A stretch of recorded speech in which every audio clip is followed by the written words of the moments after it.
Oui, le deuxième point. Quel est en fait ce deuxième point-là que vous préparez en fait pour ma communauté qui pourront permettre à une personne qui valide d'abord la première partie, qu'est-ce qu'il lui reste à suivre encore par la suite comme chemin?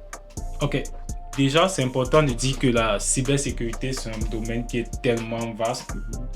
Puis ce que je conseillerais à une personne qui souhaite se lancer, c'est dès le début de choisir le domaine, la spécialisation qu'il souhaite suivre. Puis de commencer à préparer les skills qu'il souhaite avoir, qui sont importants pour cette spécialisation-là. Et on a une plateforme très très connue que tu connais très bien, Alain, qui s'appelle roadmap.sh. Ouais. Là-bas, tu n'as qu'à choisir, mettons si je veux cybersécurité, je choisis cybersécurité, puis ça va me présenter tous les domaines dans la cybersécurité ainsi que les formations que je dois suivre. Avec cette plateforme-là, je pense que une personne qui veut vraiment suivre pourra très bien être orientée là-dessus.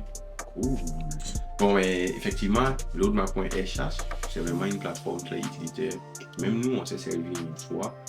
Parce qu'avec les exercices, en fait, ou du moins la formation académique que nous avons, des fois vous avez des tas d'informations, mais vous ne savez pas comment les structurer.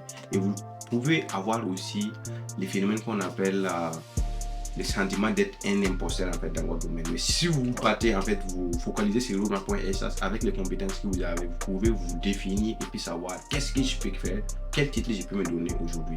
Mais en commençant aussi à zéro, c'est-à-dire sans avoir aucun titre, vous pouvez aussi vous focaliser sur roadmap.sh pour savoir qu'est-ce que je dois prendre comme chemin afin de pouvoir finir avec un titre donné.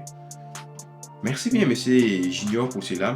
En passant aussi, on profite pour vous annoncer qu'on ne fait pas de pub pour roadmap.sh. C'est juste en fait une plateforme qui est assez importante. Donc, n'hésitez pas, on mettrait aussi les liens au niveau de la description de cette vidéo. Qu'est-ce que vous avez préparé en fait pour ce troisième point qui va être vraiment le point focal de cette communication?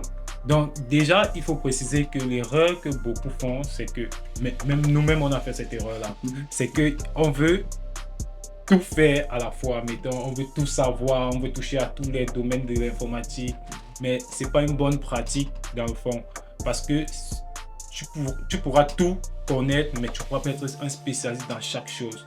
Tu vas connaître minimalement, mais tu ne pourras pas vraiment maîtriser la chose. Donc moi je conseille à l'internaute qui a posé la question de choisir un domaine précis et de se spécialiser. Avec roadmap.sh, comme on a parlé,